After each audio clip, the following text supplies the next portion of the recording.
You are listening to Offensive Lines with Marlon and Boyd. Small stakes NFL gambling for the average fan. Welcome to Offensive Lines. I'm Marlon. I'm Boyd.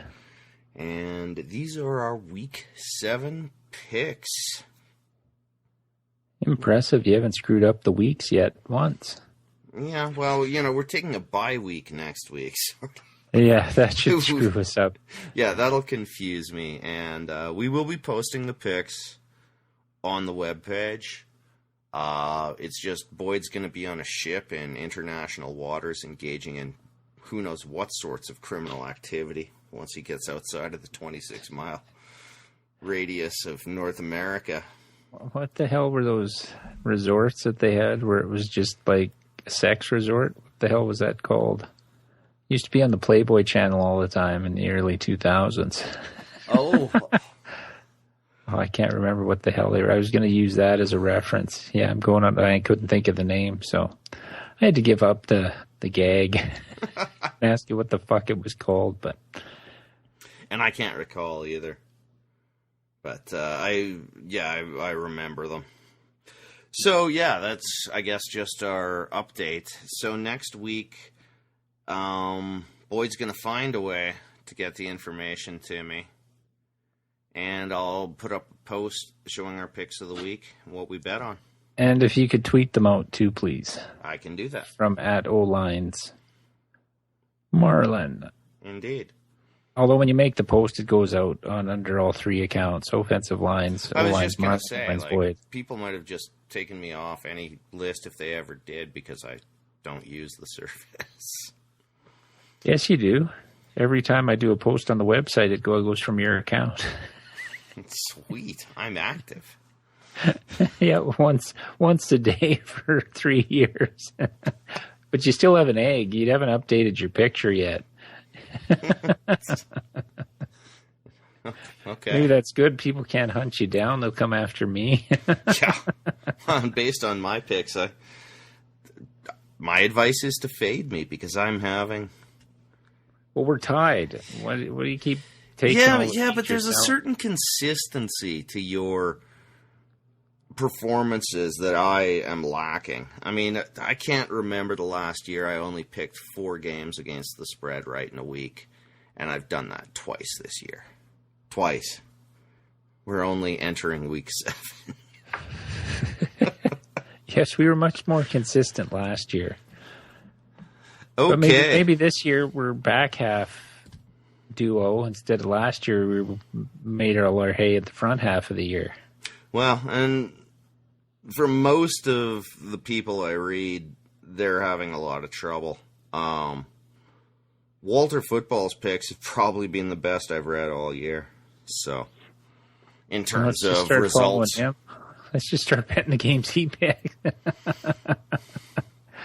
We're a tote service that uses a tote service. Yeah. It's kind of like retweeting, isn't it? Yeah. What do they say? It is imitation is the sincerest form of flattery. There you go.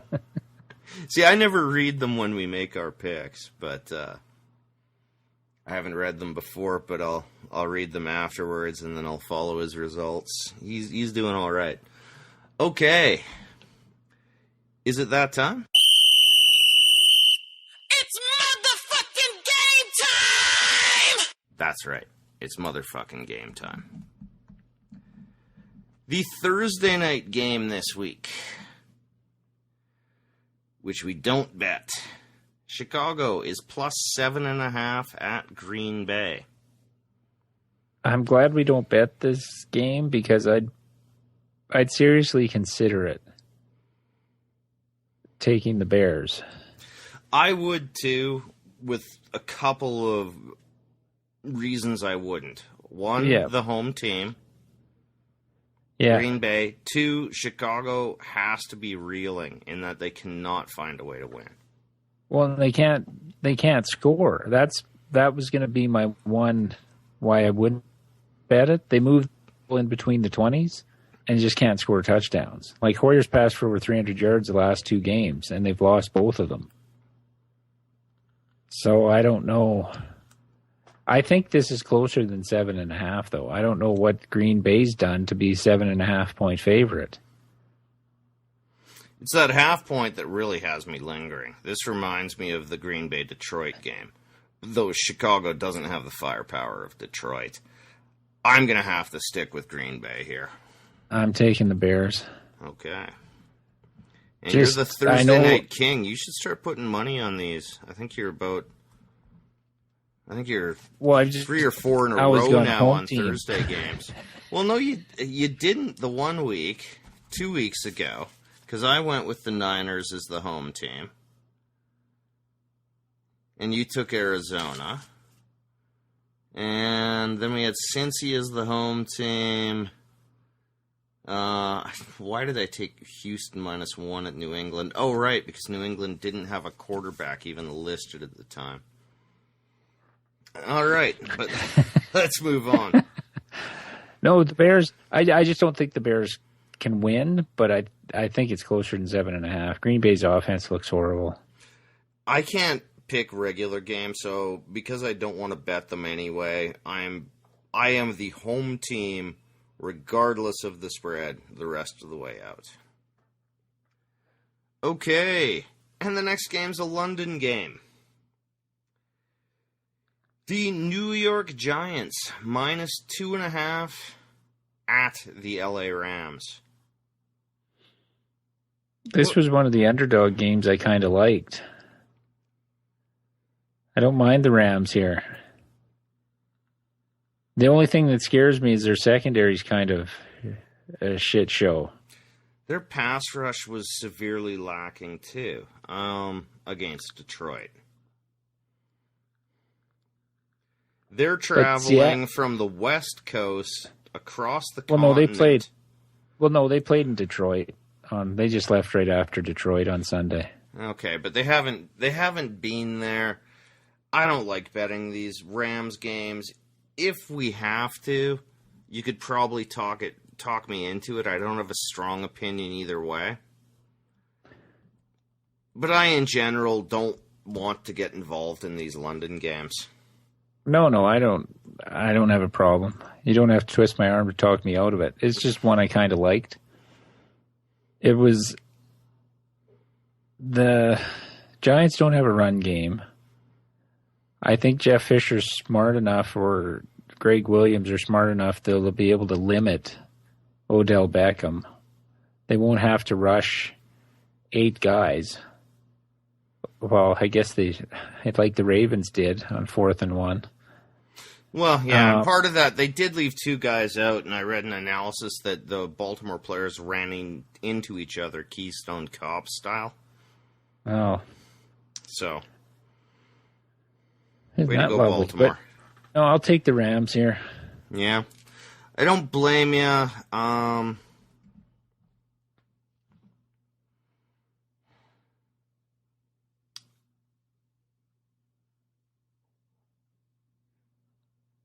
You know what? I'm going to take the Giants. Okay.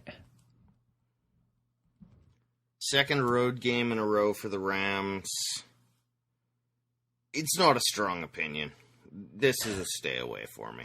London and all of that. Okay. Next up, back on the continent on a Sunday. We have Baltimore +1 at the New York Jets. And I know we lost on Baltimore last week, but I don't mind this one either. I don't hate it either. The Jets are starting Geno Smith. No Eric Decker. I don't know what's happened to Matt Forte since the first couple of weeks. He doesn't seem to be getting used like he was. Maybe that'll change with Geno Smith in there. Maybe they'll go more run heavy. But I don't see how the Ravens don't win this game. The Jets were supposed to be a defensive team. Well, that hasn't proven true. No, their secondary fell apart early, and now they can't stop the rush. Admittedly, they did a pretty good job on David Johnson 2 out of 3 plays. But when they missed him badly. You know, in particular, I'm thinking of the 2 goal line or near goal line touchdowns. where if there's anywhere you can clog, it should be that. Yeah. And he has good vision and all that, and followed the right holes to the end zone, but he wasn't really contested. The Jets, they've got Brandon Marshall, who I still really like as a player. But he's no Odell Beckham, and even Odell Beckham, Baltimore managed to contain for most of the game. Yeah, 2 big plays he made. Now, a couple of things I worry about with this is Suggs tore his bicep. He's out. And I believe they lost another player in the secondary, so I worry that Baltimore's defense is about to go down. And they're still letting Flacco throw the ball too much. But Geno Smith, I'm taking this mostly on Geno Smith. Okay. Well, he hasn't played in a year and a half. I'll agree to put it in the mix. Let's see if we find anything more we like. Yeah, I've got 3 or 4 underdogs I liked. Because this does kind of fit the 2 shitty teams concept. Yep. Although, what are the Ravens like? They could be 4-1 right now.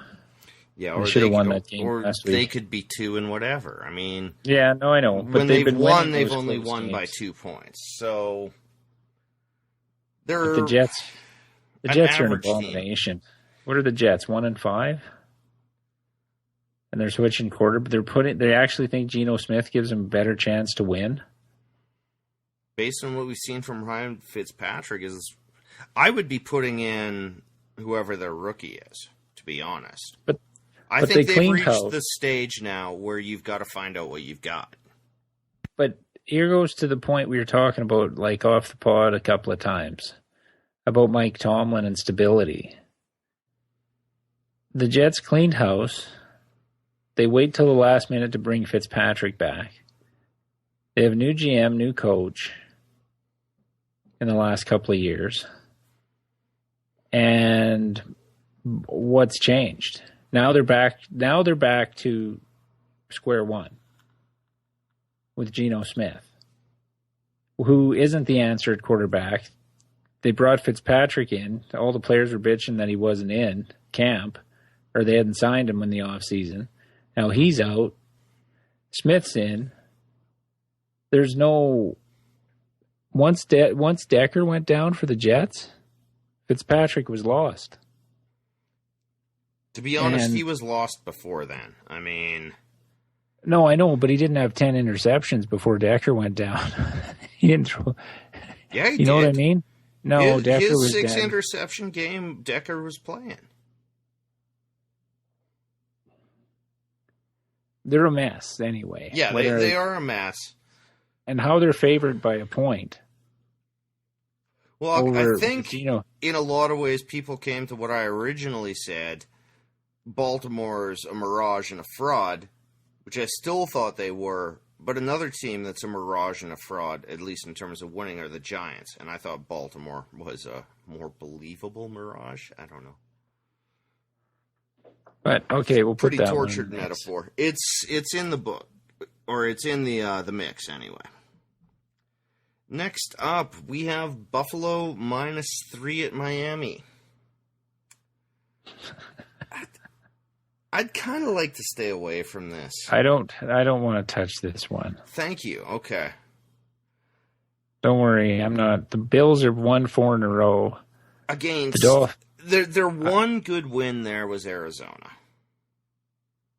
Well, not even Arizona. I'd say New England was a better win than the way Arizona's played this year. It was still a New England team without a quarterback. Now, I don't know what the Bills' pass rush is like, but it looks like Miami finally determined what I saw after they played the Titans. Miami had success running the ball against Tennessee, didn't do it. Even when the game was close. They did it against the Steelers. You take some heat off of Tannehill,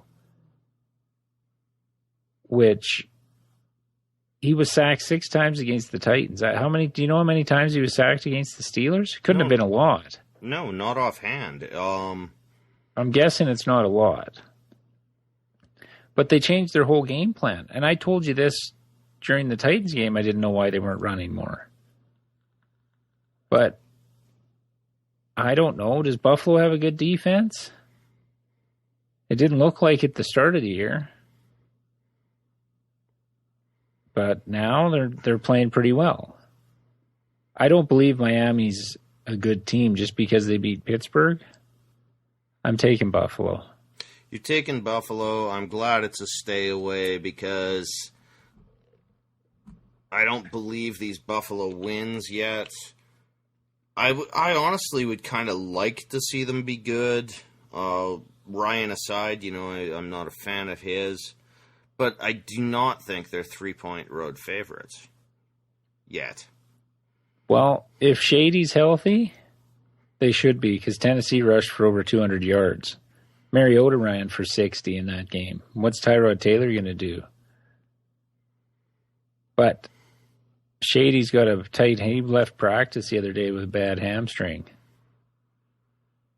So, if he's out, I'm changing my pick. If he's in, I'm staying with Buffalo. Fair enough. And a week ago, I was saying Miami was the worst team in the league, so I'm not getting off Buffalo yet, but I don't want to bet it. No. Next up, we have Cleveland plus 9.5 at Cincy. I kind of like the Browns here. Yeah, me too. As much as I hate to say it. Okay, are we talking about betting him? Let's have the conversation. Are we betting him, or is this just a discussion of the game? This is just a discussion. Okay. Because don't get skewed by what they did against the Titans. That was the last 6 minutes made them cover that game. They did nothing for most of that game. So I don't know what Cincinnati... You said you saw Cincinnati... New England a bit last week, and Cincy's defense played okay in the first half. Cincy in general played quite well in the first half, with the exception of the red zone. And Pryor might be out for the Browns. Outside of him, they had nobody else open in that game against Tennessee. And they couldn't run the ball. I'm going to take Cleveland just because they've been plucky in most of their games. And 10 points is too much for Cincinnati right now. Yeah, I agree. That's the main thing that's screaming at me. What has Cincy shown that makes them a 10-point favorite over anyone? They're not playing good football. They're undisciplined. Eifert, I think, is practicing this week. So this is a case where I might consider switching to Cincy if it looks like Eifert's going to play. I don't even think he's a particularly great tight end, but he changes their whole red zone. Yeah. He takes that linebacker off either Hill or Bernard, inside the 15. That extra linebacker that they can key on. Yeah. Dalton's incapable of throwing a good end zone pass to anyone but Eifert, it seems. Well, that's because they double A.J. Green, and there's nobody else left there anymore. There's no Sanu, there's no Marvin Jones. Tyler Boyd hasn't shown. I'm not writing off Tyler Boyd, but he looks like a rookie receiver. And which is exactly what he is. Available for trade in our fantasy league. We'll talk. Okay. I'm on Cleveland as well. As I brought it up, I didn't mind him. I just saw 9.5 for Cincy. I don't believe it yet. Next up, we cannot bet. Indy plus 2.5 at Tennessee. Believe it or not, I'm taking my Titans. Yeah. I know it worries you because we've talked off pod Sundays and that about how scared you ultimately are of Andrew Luck and some sort of strange voodoo and the Colts have owned over the Titans for coming up on 20 years. They beat us in overtime his rookie year when we had the lead late. They scored a late touchdown in the fourth and then a touchdown in overtime. Last year we were up 14 and he came back. I think he got 21 points in the fourth quarter. And we dominated that game for 3 quarters. So I just think their offensive lines, our pass rush has been great this year, especially the last 2 weeks. 12 sacks the last 2 weeks against that O-line.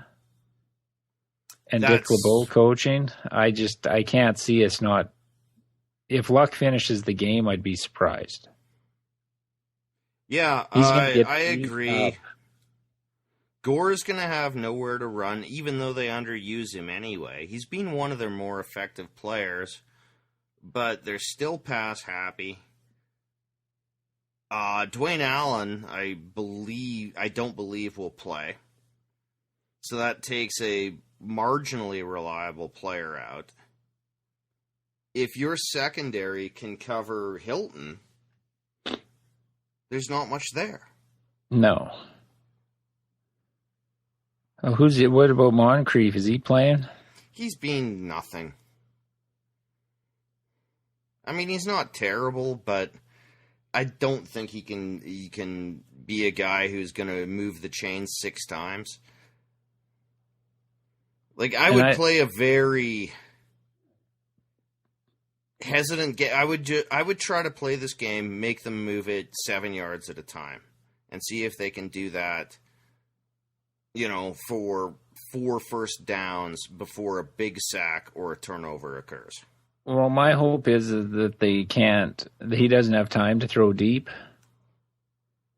And your pass rush, by the way, is mostly coming without sending a lot of extra guys. Yeah, we'll send 1 extra guy. Yeah. We do a lot of stunts, a lot of looping around. That's how Casey got his couple of sacks on stunts. But I just don't know how Luck stays upright enough. And the way the Colts defense played the last 6 minutes I watched, Houston must have been horrible for 3.5 quarters because they shredded the Colts defense the last 6 minutes of the game in overtime. Well, I think in the comeback, he finally went to the ridiculous Houston receiver. I had a brutal day at work, so I'm exhausted. DeAndre Hopkins? Yeah, DeAndre Hopkins. He went to him 5 times in a row to kickstart that. All for receptions. Now, you've got to figure someone on Indy knew that they should cover that guy. So, yeah, Indy's defense is terrible. If Mariota plants his feet and throws the ball, I think you'll be good. And plus, I think you can true up this on the ground. Yeah. I think Henry may get more carries simply because DeMarco Murray will be exhausted from running so far. And we finally got Kendall Wright on the field 2 weeks in a row, and it looks like him and Mariota have a good chemistry again. He was the third down receiver we needed that can get open in 8-10 yards. We line him up in the slot, and he seems to get open a lot for first downs, which we were missing in the previous weeks. So Indy's secondary is terrible. No, I like Tennessee quite a bit. This is a game I'll probably bet on my own. I know that'll probably curse your Titans, but yeah, I was going to say, yeah. Yeah, because the stink of me will transmit through the airwaves. I'm just hoping I don't have to have Titans in the morning, Cubs game 7 at night. Could kill you. Good Lord. Well, though I think the Titans aren't a terrible team, by the way, but let's face it, they're not going to be challenging for the Super Bowl this year. No. Though they could win that fucking terrible division. Yeah, that's my hope. Just get a ticket to the dance. Anything can happen. Flacco. And if you can run the bowl in the winter, it helps. That's and true. We're set up for that. So, okay, next up we have Minnesota -2.5 at Philly. And how is this only 2.5? It's a fishy line, but I say we jump back on the horse. Yes, they haven't not covered this year. So why wouldn't we? Yeah. Philly is looking limited. They're not going to run the if ball Wentz on doesn't Minnesota. come out and look like the savior, they're going to be booing him because it's Philly. Well, we've seen the Vikings defense put the clamps on Cam Newton and Aaron Rodgers already this year. And a rookie quarterback's going to beat that? I don't even get it. And maybe Eli. And even though they went to exactly what the Chargers did to Denver in that Monday night game, the Giants, just get the ball out of the hand, short, didn't faze the Vikings. They can win without the big sacks. They got no sacks in that game. Like their and offense they had trouble. throttled the Giants. Yeah, and the Eagles' offense had trouble putting up points against Minnesota, against Washington. This Minnesota defense should eat them up, in my opinion. And maybe we're fucking wrong like I was on Pittsburgh last week. I thought that was a slam dunk. But this Vikings team is an overall... Their offense might not be as explosive as Pittsburgh's, but as an overall team, they're the best team in football right now. Yeah, they've had a lot of home games. That's my only minor worry. Like, okay, so if this was in Minnesota, would we be taking Minnesota minus 5.5? I say without a doubt. So, yeah, under that logic, this one's in the book. Well, where'd they go? They went to Carolina and won. And Tennessee. And Tennessee. And I think their other 3 games have been at home. Yeah, Packers, Giants. Who else they beat? Can't think of it right now. I got it right here. Keep talking. We'll just... Yeah, so like you say, this line looks fishy, and I know Vegas knows a lot, but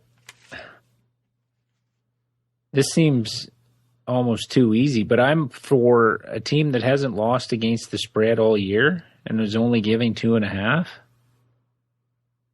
Why the fuck not? I hope it just doesn't come down to Blair Walsh to win the game. And me cursing at that. And as we've seen from the Steelers, like that win they had over the Steelers, we thought that was their marquee win for the Eagles. The Steelers on the road look like a different team. They look like the Saints. Well, yeah, I told you about that split I read on Football Outsiders. Steelers as favorites on the road are a terrible bet under Tomlin. Just terrible. Like about a 300 in terms of covering the spread. Yeah, so 3 out of 10. Yeah. And it was Houston who they went and crushed. The score kind of came back that looks better, but that game was done before Houston at half. Points. Yeah. It was at the half. Yeah, that was at home too, yeah. And we won money on that game at 6.5. Yeah. So how can we not? Yes, 2.5. And I'm correct in saying they've covered every game, right? Yes, they were favored in Tennessee. Yep. Underdogs in Carolina. Underdogs against Green Bay. Favored against Houston. And favored against the Giants. Yeah, and I mean the Green Bay game was at home, but they brought in a quarterback 4 days in advance and lost Adrian Peterson in the first half of that game. It's a resilient team. Mike Zimmer, I think everything we've seen over his 2+ years here implies that he's an excellent coach. Yeah, and I'm betting this right now before the line moves up to 3. Yeah. So we have the Vikings minus 2.5 at Philly. $10 pays $18.69. And I'm going to pick Minnesota every week until they don't cover. And then we'll have a discussion about it. Yeah. I mean, we're following the public here, but sometimes the public is right. Well, they're a good team. I think they're Philly the best team in lost football. Lane Johnson, too, on the O-line to that suspension, right? Yeah. So that's less protection for Wentz. All right. I think he gets totally confused by a defensive coach in Minnesota. And the receivers don't scare you, like deep. No, I don't think they have game neither breakers. does Ryan applied. Matthews really scare you as the running back who's just going to ram it down your throat. See, they let Chip Kelly go 1 year too late in Philly because they'd still have Shady. No kidding. How do you... Though, I mean, his hamstrings are an issue, but whatever. No, but he's one of the most exciting players in football. Even the fact that they took Murray, who doesn't fit that style of offense at all, really, because you need like a Giovanni Bernard in Chip Kelly's offense. That kind of back, I think, works well. Or like Shady, yeah. Yeah, but that's what I mean. Like Shady and Bernard can catch the ball and make people miss in space. You're right. DeMarco Bernard Murray's would be a good fit in a Chip Kelly offense. Yeah, but DeMarco Murray's like run people over, not outrun them. Yeah. I mean, we talked about it when he was still a Charger, and we were so shocked he was getting to the edge on Denver in one game. Yeah. Because we just didn't think he ever had the speed to take the corner. And that's why Darren Sproles was so good in Philly's offense with Chip Kelly. Fair enough. Back. Okay, next game up. That one is booked. Next game up, New Orleans, plus 6.5 at Kansas City. I like the Saints here. I'm not hardcore on betting it, but I wouldn't. No, I don't. I don't want to bet it. No? No. It looks like they figured out their defense. The Saints on the road are probably going to score half the points they normally do, and the Saints defense is atrocious. They were up 21-0 on Carolina and had needed a 52-yard field goal to win at home. Yeah. And on the road, what'd they put up? 13 against the Giants? Against the Giants. And Thomas is back for the Chiefs. Is it Thomas? No. Hunter? No. Who's their Justin? Oh, something? Houston. Houston. Yeah, Justin Houston. Maybe He's back. Well, what they did to the Raiders, who had been putting up about 28 a game. That was in a monsoon in the quagmire. I don't care. Which favors the running team. And that's I don't KC. care. But you're right. KC can probably run this and go on ball control. But KC hasn't proven to me they're 6.5 yet. I'm going New Orleans on this. I'll take the Chiefs. Okay. I don't want to bet it, but No, I think that's the fair. Chiefs. The Saints defense just scares me too much. And Drew Brees outside of the dome is average. Has been average for 5 years outside of the dome. I don't disagree with that. Average to below average. They just don't score at the same rate outside. So, and I think that the secondary in New Orleans is terrible. Like, when it started falling apart against Carolina, they had no clue. No clue. So I think the Chiefs, Andy Reid's a good enough offensive coach to stop that team. And if their defense is getting healthy, look out. They could be on another one of their runs this year again. Yeah. Because it started out I would like it. I mean, we bet that. But Yeah. They haven't convinced me yet. That drubbing they took at the hands of the Jets doesn't scream everything's all right. No. I think if they win this, they win it by ramming the ball down New Orleans' throats, keeping Drew Brees off the field, and that's why 6.5 is unappealing to me. Yeah, but the Drew Brees, you could put him on the field. He does nothing on the road. Doesn't matter who the fuck they play. They put up 13 against the Giants. Yeah, we'll That's see. They score 35 at home and 13-17 on the road. If they prove me wrong, I'll tip my hat to them next week when we do or 2 weeks when we do the podcast. But It's terrible. Oh, and the podcast 2 weeks from now won't go up till fucking Saturday. I will just do a pick show. Okay. Because I don't get back till the Thursday the following week. Just vacation all the time for you. Yeah, that's it. All right. I had the decency to...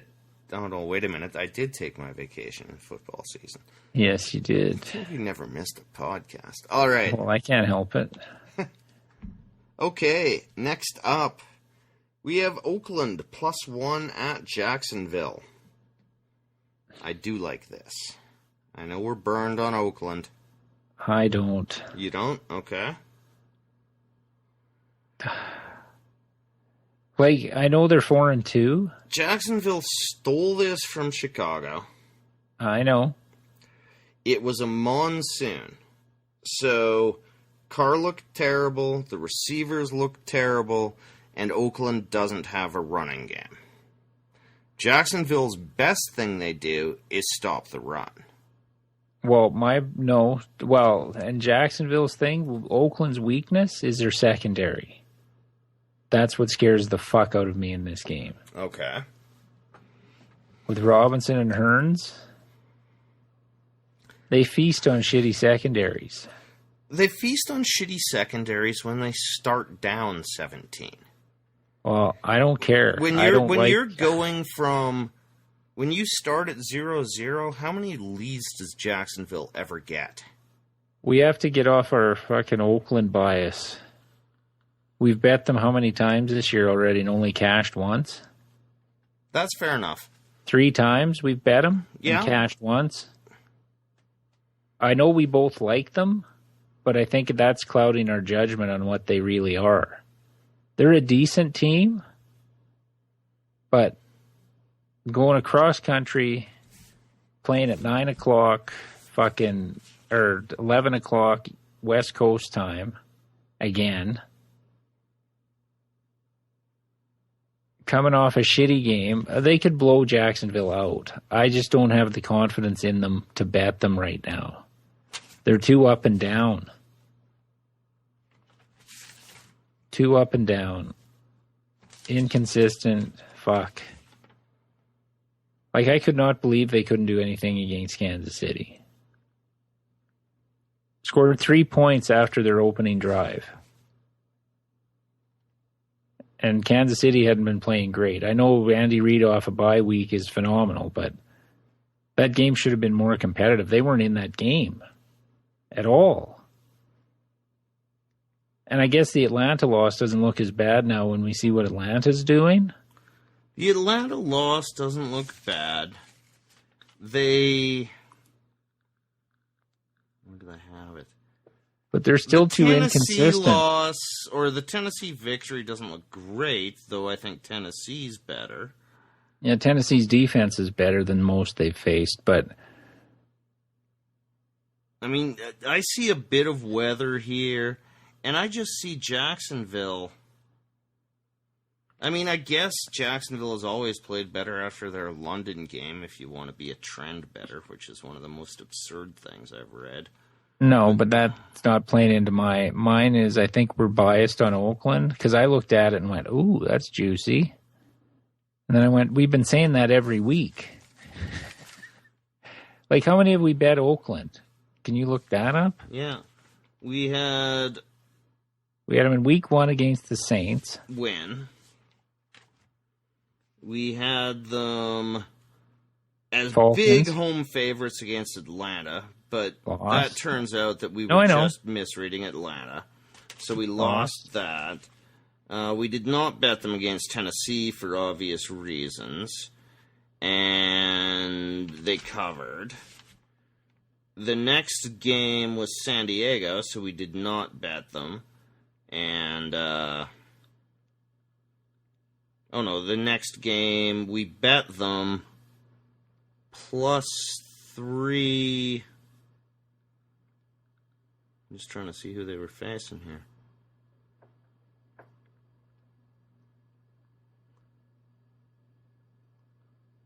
On the road at Baltimore, we cashed that. Yeah. Okay, so we're 2-1. Yeah. So we're 2-2 with Oakland. 2-2.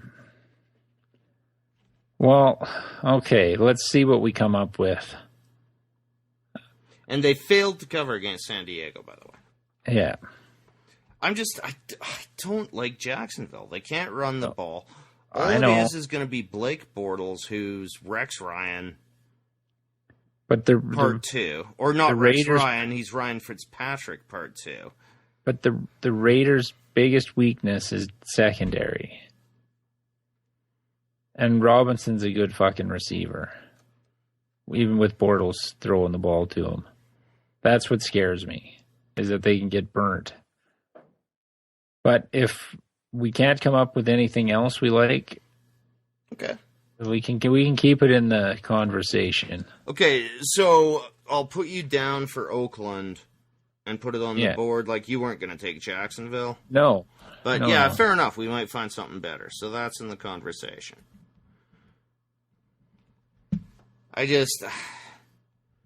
I mean, Chicago shut down Jacksonville's receivers for most of that game. Still a little confused as how Chicago lost that. Oakland can score. Like, there's only been a game in a monsoon and the Tennessee game where they haven't scored at least 20. Now I know. And as we've discussed, we kind of like Tennessee's defense.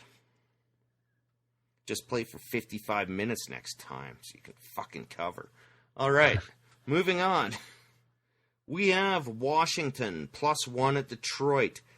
I want to avoid this like it's bubonic plague with herpes coming at me. Well, Washington's won 4 in a row. Detroit at home is a better team. I don't know much about Washington's defense.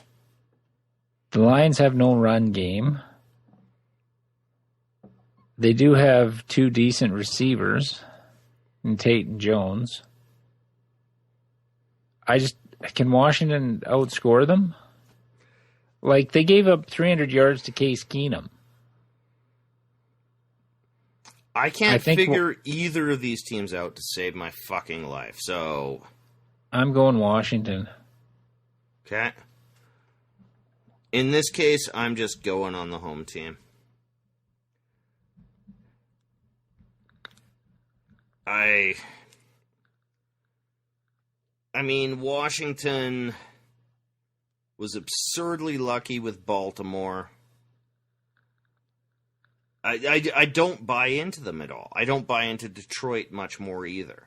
But I think Stafford is a better quarterback than Cousins, whose pick 6 interception last week was really something to behold.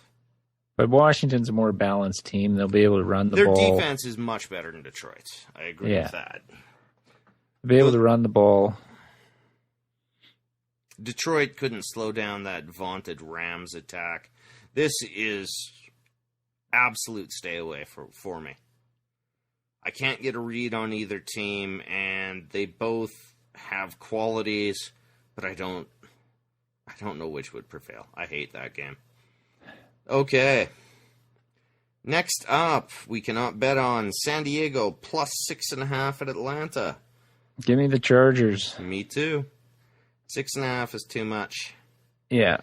Atlanta's excellent. They're a very good football team. By not crumbling and their ultimately failed comeback against Seattle, I have total respect for them. But I don't think they're 6.5 against a team, the Chargers, they can seem to put up points on anyone.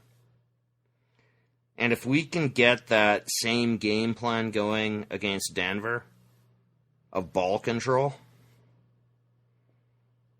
And how'd you do? You did okay against. Well, Simeon threw 50 passes. Was that all in the fourth quarter? Like 20 of them or something? Yeah, it came late.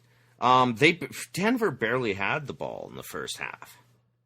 And they tried CJ and they tried Booker, who looked a little better.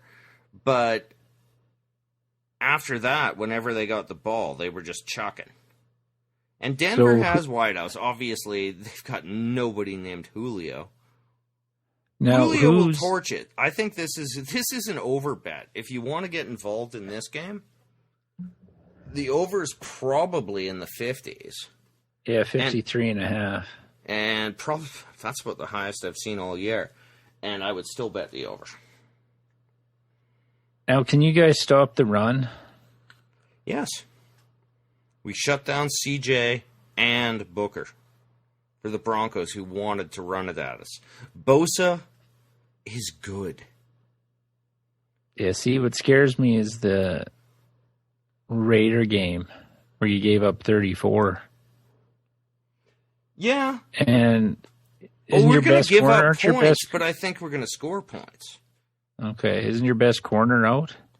Our two best corners have been out for weeks. Our next corners have been playing all right. Julio's going to have a big game. I don't doubt it. Atlanta's going to score more than 30 points, but I think the Chargers might as well.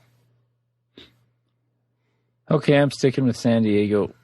Yeah, 6.5 points. It's going to be a barn burner. Welcome to the CFL, everybody. This is my prediction for the game. Okay. Next up, we have Tampa Bay minus 2.5 at San Francisco.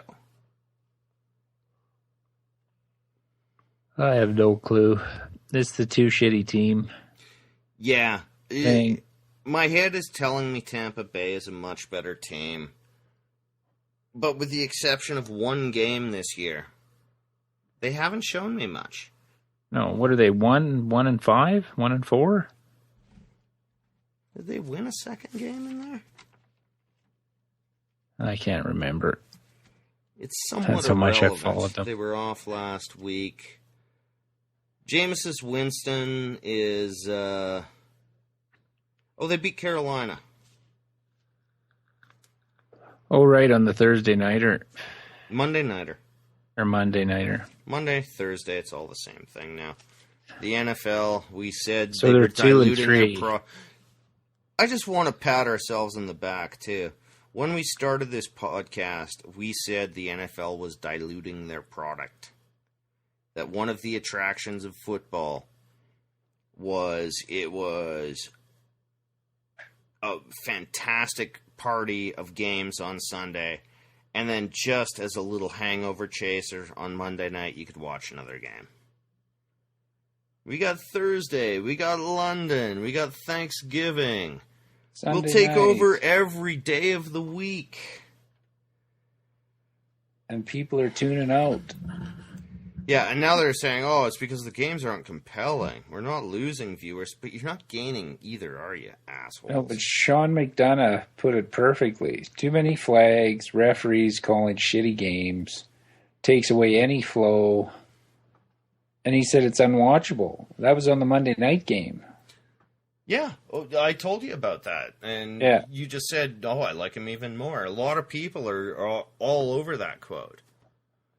And the other thing, too, is the networks, any of their partners have paid so much for the games that even if you get a flow going, it will be interrupted by TV timeouts soon enough, which Well, are interminable. They score a touchdown, kick the extra point, commercial. 2 minutes. Come back, kick off, kneel down, commercial for 2 minutes. Then if you get a 3-and-out and a punt, commercial for 2 minutes. There's never, okay, change of possession, team trots out on the field, continue playing, ever. And in if the there NFL. have been 2 good drives in a game at any point in the first half, even if a team is threatening in the 2-minute drill, one of the most exciting points of the sport, right? Watching someone start from their own 25 with, a minute 56 and 2 timeouts left, they will still jam in those TV timeouts after every fucking play just to make up that ad revenue. You've overpriced your product and you've oversaturated your product. Well, and the other problem is that the young people don't give a shit. Yeah. They don't. They're going to be, and like you said, we had talked about this, and it kind of, when they started thinking they were too big to fail and they could do whatever they wanted and people would just keep watching. Like 2 years ago, we started talking about this. 4 years. And the people just don't care. There's not enough good teams. The salary cap, which they thought would increase viewers because you'd have more teams with a shot at the playoffs, has actually had the opposite effect. That's where I think the biggest problem is. There's no great teams. Then you've made the one great team of the last 20 years the villain. So you got half your fan base hates them. Yeah, a lack of stars the NFL cited in this memo. So you're going to suspend the fucking biggest star in the game for what amounts to a uniform violation. It's a violation on the same level as stick 'em on your gloves. But you'll make an example. And also, I mean, this year I dumped Sunday Ticket. I went with Red Zone. Their own product gives me what I need. And I dumped Red Zone altogether. Or Sunday Ticket and didn't get any Red Zone. I watched the Titans game now. Yeah. On an alternate source. Because even when I had Sunday Ticket, I'd get to a commercial in one game, and I would scan through every available game, and literally, when there would be 7 games, all on commercial. Well, I just was only watching the Titans game on Sunday Ticket. It made no sense. No. I didn't take advantage of anything else it would give me, even if there was other games on. I have 1 day off a week. Now, I could see them overreacting and taking away Red Zone, which would be a death knell, because people who like Red Zone, fantasy fans, a whole bunch of this, would just go away. And it's their contempt for their audience. Like, just look at the bye week situation this year. Well, and they won't admit it, but some of this drop in viewership is people that are turned off. The casual fan that would get turned off from the violence, or not even the violence, but the headshots. And that's killing people. Well, how do you get it to stop? Oh, we just quit watching. If the money dries up, nobody's getting headshots anymore. And it's like, a long way from drying up, but this is the first fucking crack. Part of it is that. Part of it is the so-called parity that they've been striving for 50 years, which is killing them. What was more interesting to watch? Yeah, but the Steelers, it did fine. The salary cap came in the early 90s. And I know you love this argument, but the fact is the Patriots have been dominant for whatever. They're a great team. Yes, but they fucked them over too. They're the only one, Marlon. One. We'd go Pittsburgh's from won 2 Super Bowls. The Giants have won 2. It's still the same 4 or 5. I don't really buy your parity argument. It makes the game poorer, but it's not affecting viewership. You can't compare the Giants that won 2 Super Bowls to the 70 Steelers, the 89ers, or the 90 Cowboys. That's the fucking what they're missing. They took the fucking... Because you either watched those 3 teams in those decades because you hated them or you loved them. They don't have that. They have none of that anymore. But the people who were watching the league in those days was a tenth of what's watching now.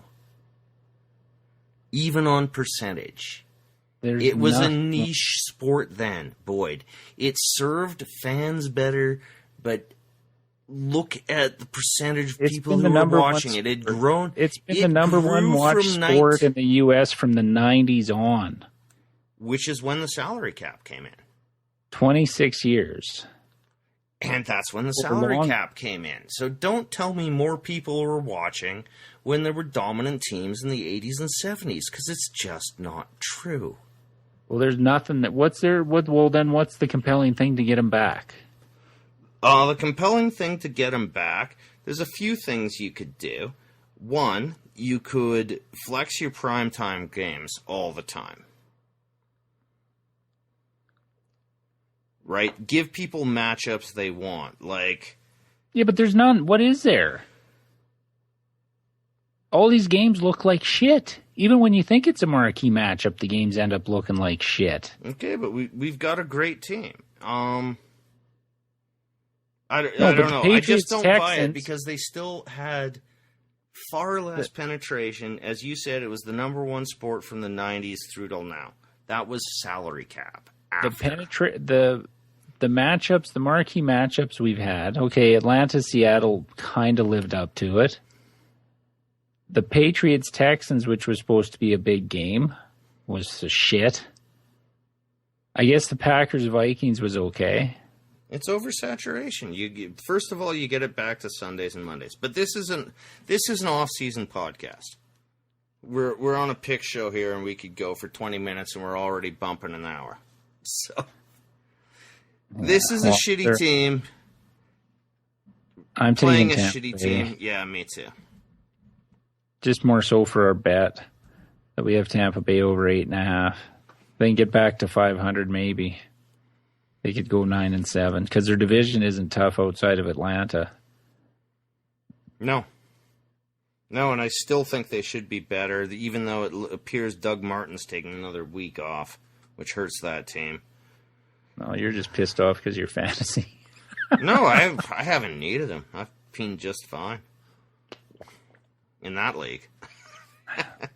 All right. Next Mr. up, Donut. in one other league, yes, indeed. All right, New England -7 at Pittsburgh. I'm tired of betting against Pittsburgh at home. This should be clean up, but fuck that. I want to stay away. Yeah, me too. Even though we should. It's Landry Jones, though. I thought you'd be coming hard and talk me into this. No, I want to take New England here. Do you? And you I'm want to bet saying it? why. Well, I don't know if what else do we have? Yeah, they did nothing. I don't know what their game plan was against Miami. Bell had 50 yards. Antonio Brown had 2 catches. How are they better with Landry Jones? It's a bad coach versus a great coach. Maybe the greatest. And maybe the greatest quarterback that's ever lived. Yep. They got Gronk and Bennett, who Gronk looks like he's healthy again. Edelman's been an afterthought this year.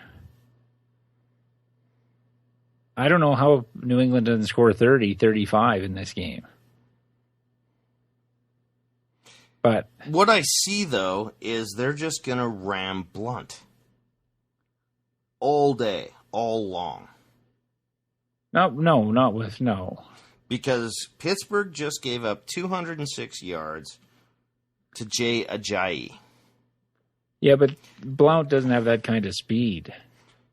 No, but they don't care because they can just keep the ball away from Pittsburgh's offense entirely.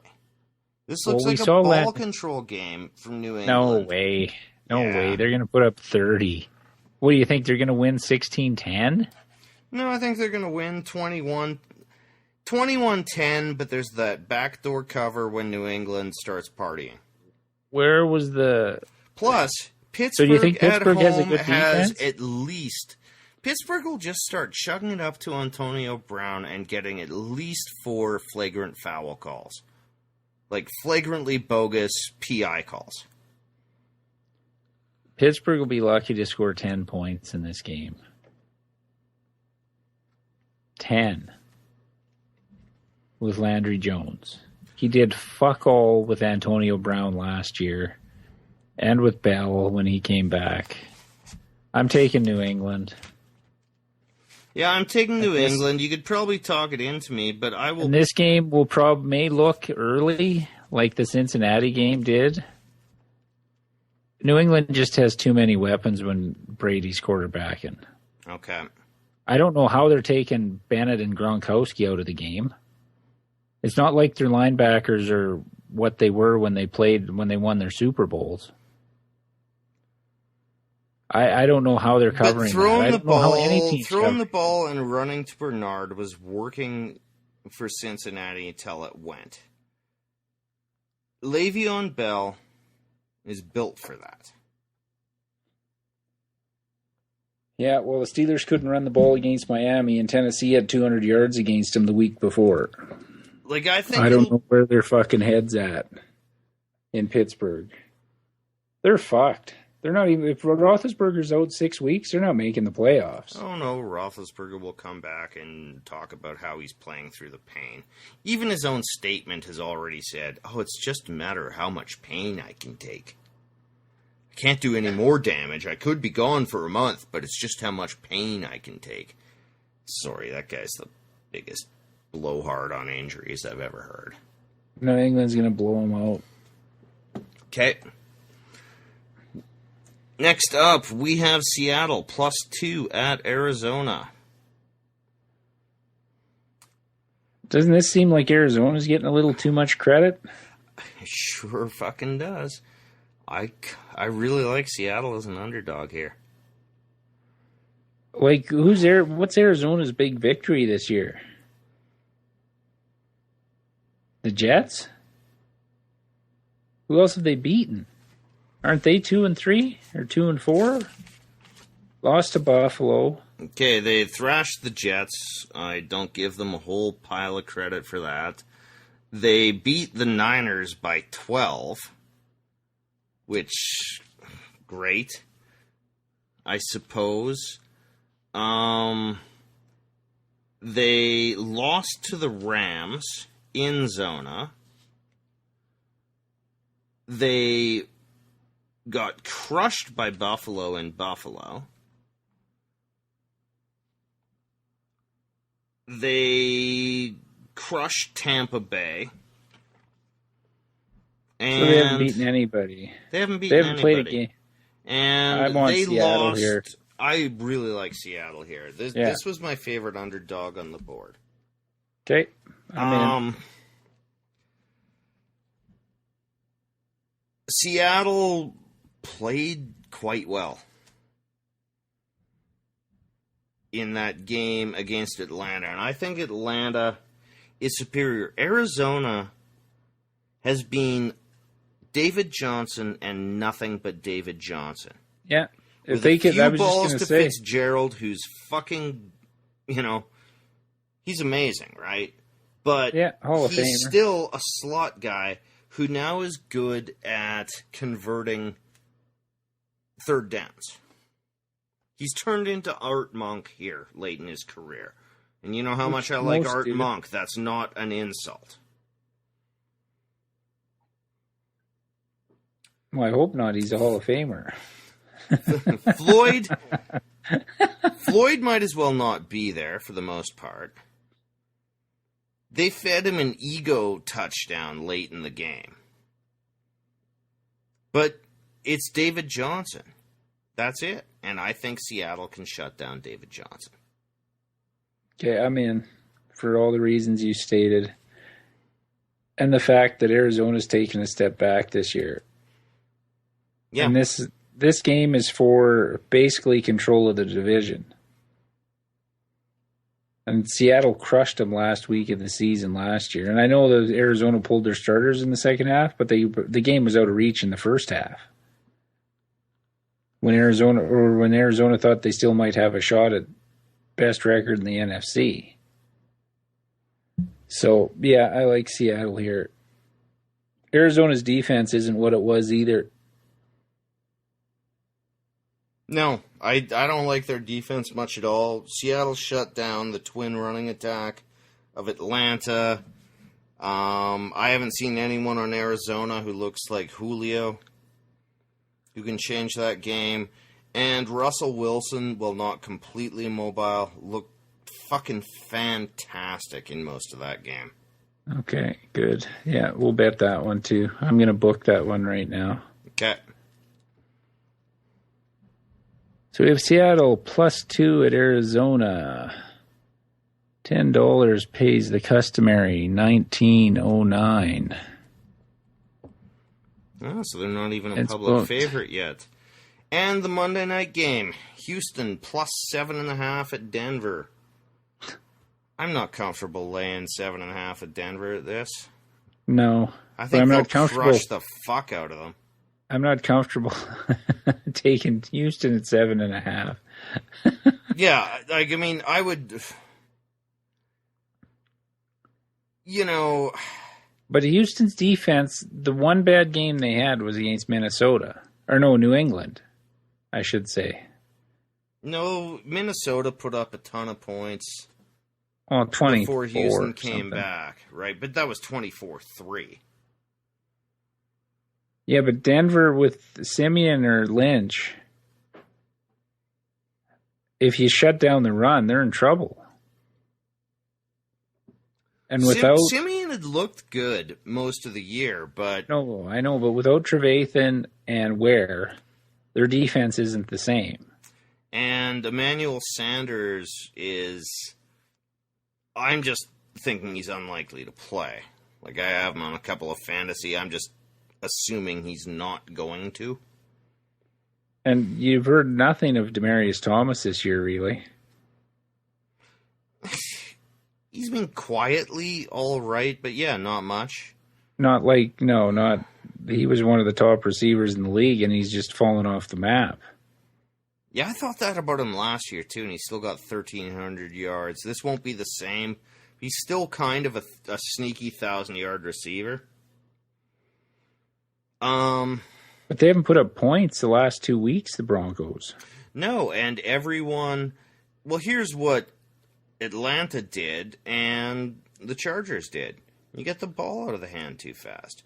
I don't know if it's where. I think it's more Trevathan and Malik Jackson that they lost on the line. It used to be they swarmed the way Minnesota has been swarming for the last year and a half. You didn't even get 2 seconds to get the ball off. There were 4 guys coming at you from every direction. But that's the difference that Ware makes. Because they can't, they can't double a bunch team of both. games last year too. I mean, But they can't double team both. yeah. But their linebackers aren't great at covering. But I don't think Houston. Who is their tight end even? Until Ware got hurt, Von Miller was on every highlight package. I haven't seen him the last 3 weeks. Yeah, but Malik Jackson absorbed 2 on the other side too. On the line. But Von Miller was their best pass rusher, and I haven't heard his name mentioned for 3 weeks of having any impact on a game. And when they were healthy, he started the year like he ended the Super Bowl. Yep. He was beating the shit out of people, and now it's not happening. So whoever they've lost on their defense has impacted his ability to rush the quarterback. Yeah, exactly. We could try to guess which player or combination of players. You're right. But the losses are affecting the best defensive player in the game. So that said, I don't have the courage to take Houston. I'm going to take Houston. Okay. Revenge game for Osweiler. They're all saying they want to kill him and all this shit. Well, that yeah, never but works. if they launch a few helmets, there's going to be some ejections, unlike the opener. Yeah, but that shit never works. See Jose Bautista, Toronto Blue Jays. Yeah. And I know it's terrible to say this as a Canadian, but fuck, I was glad they lost today. He's probably shaking in his boots more than we are. Fuck off. And then you get shut out. Just shut up and play ball. Fuck, am I going to be glad he's gone? Joey Bats. Fuck. Fuck him. Fuck the Jays. Fuck that whole bandwagon fan. I was going to tweet out after they lost Game 3 to Mitch, because he works in the emergency room, if he had a series of sprained ankles coming in. But anyway, that's my baseball rant. I just hate the Jays and their fans. Sorry, Canada. You guys suck as fans for the Blue Jays. Oh, when they're winning, hey, we'll watch. And we'll all pretend we know what's happening. Fuck off. Okay, so we've got 2 bet already. Who else do we have left? Are we just the Vikings? Oh, no, we bet that already. We bet the Vikings, we bet the Seahawks, and I think ultimately it's between Oakland and New England. I'm taking Baltimore out of this. 2 shitty teams rule. I think Baltimore crushes them. Do you want Baltimore? No, let's see what else we got. Like, I'm just, Raiders. like, I seem knee-jerk, and this is part of my problem this year. I've been terrible. And so for when Baltimore was 3-0, I said they were a mirage, and now they're losing, and I suddenly think they're okay? What the fuck's wrong with me? No, my wanting to pick Baltimore, I don't think they're any better than we determined them to be earlier in the year. I just think the Jets are that bad. That was the only that was my reasoning in that game. We're getting New England by a touchdown or less. The only thing about this that worries me is fishy officiating.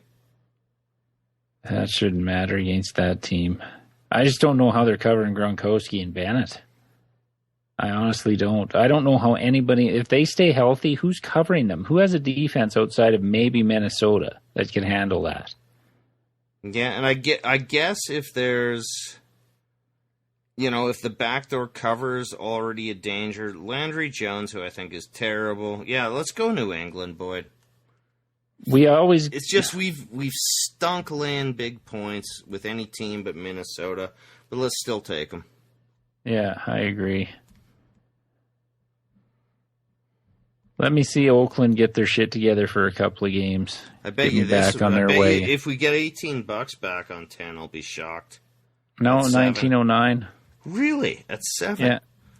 Yeah. Because we've got a reasonable shot at the push here too. Yeah. I'm kind of surprised it's not 7.5. But no, let's bet it before it turns to 7.5. Good. So we have New England at Pittsburgh -7.